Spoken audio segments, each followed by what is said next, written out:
What's up, guys? So we got a new project. Ooh, it's hot. It's October in Florida, and it's still probably like 95 degrees. It's kind of ridiculous. So we have a new project car, and it's kind of interesting. Let me show you what I'm talking about. This is my one owner. I am the second owner. 2002 Subaru WRX, and it's got some cool stuff done to it. The car needs a tune. Get a tune. I need to fix some of the wiring. What was going on with this car is it sat outside and squirrels got into it and chewed some of the wiring. So gotta fix that. And let me show you guys what I'm talking about. You can see, like, right here, there's some evidence of the chewing that I was talking about. But if you look, let me see if I can get it. If you look down, ignore this. That needs to be fixed, but that's not what I'm concerned about. Right down there. Right there. That is the oil pressure switch. And it still reads that I have oil pressure, but I don't want to risk my oil pressure dropping in the middle of a tune and then rendering the tune useless and having more issues to deal with. And while I was looking under here, I also found there's this vacuum line that needs to be addressed. It's like broken. So what I'm gonna do is pull the starter off in order to gain access to that wire and that boost line. So let's get started. So in order to pull the starter on one of these EJs, it's pretty easy. There's this guy, which is a tensioner that lowers the alternator up and down. This guy, which comes out of the alternator in order for you to take it out. And then there's another one right there. So you take that out, you loosen this, you drop this down, the belt can come off, and then you disconnect this and disconnect this plug right here, and then the alternator comes out, and then you have access to the valley underneath.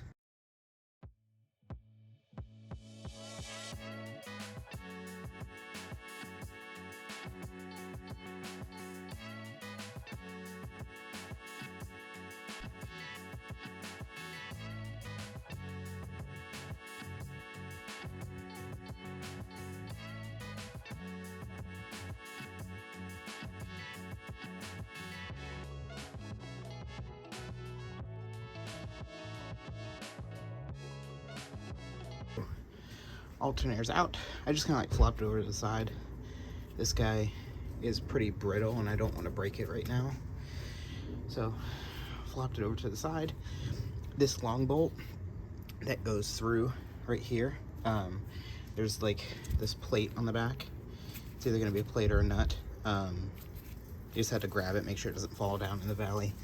So this car sat with no hood scoop for quite some time, so there's a bunch of leaves and crap, but you can see this vacuum line.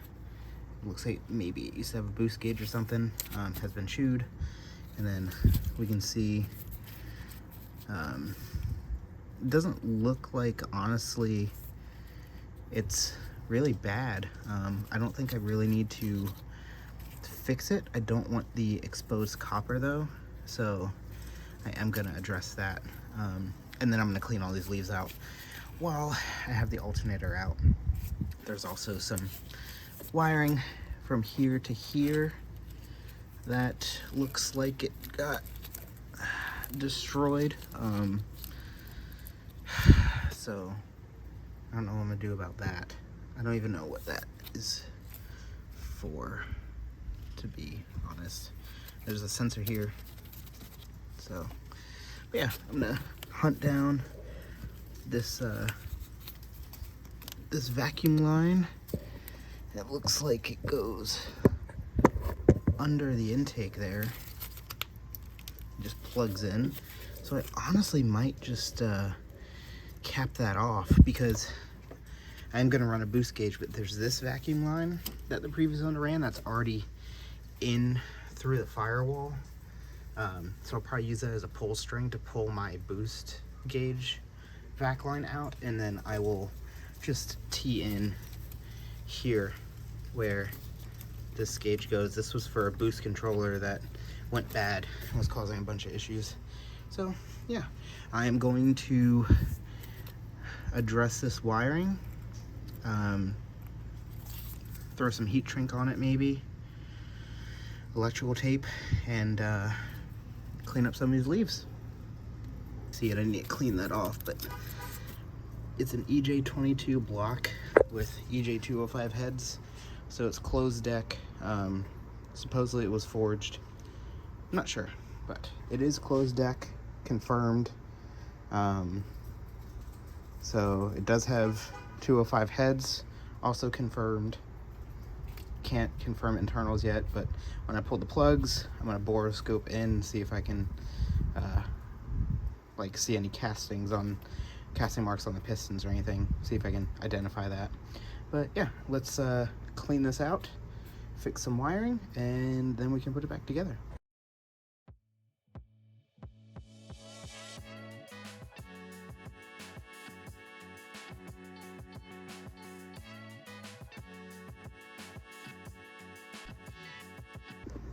Alright, so fixed up the wiring the best I could.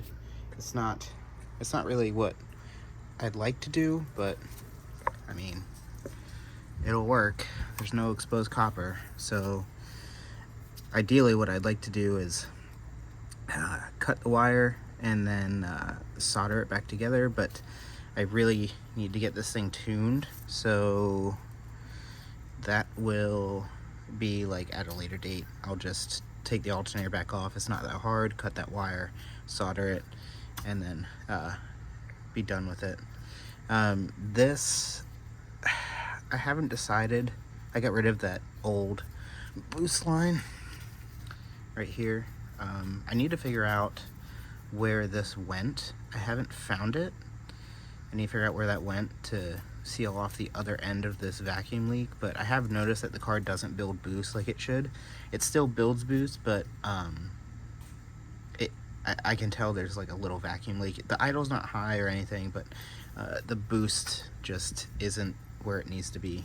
So I haven't decided if I am going to utilize this for my boost gauge or this. I don't know. I'm half tempted to use this one because it's already in the car, but it does go to the passenger side and I need it to go to the driver's side. So I don't know. I'll probably end up capping this off and using this one, since this is way harder to get to than the other one. So I need to get some vacuum caps, cap that bad girl off. I do want to, I'm going to research. Oh, well, there's that. I just pulled the pin out. So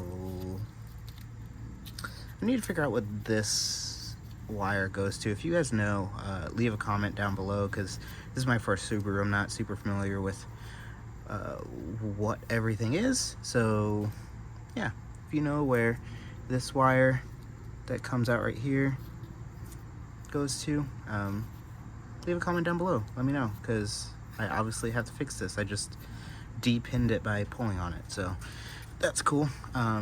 For now, the alternator is going to stay out. I'm gonna fix that.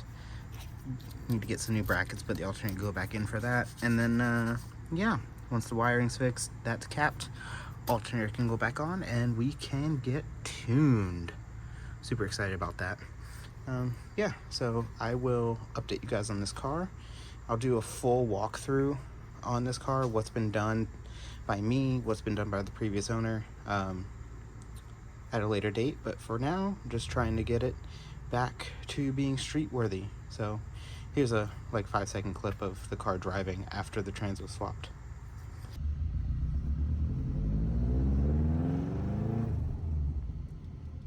So yeah, If you guys like this video, leave a comment down below, like and subscribe, and I'll see you guys on the next one.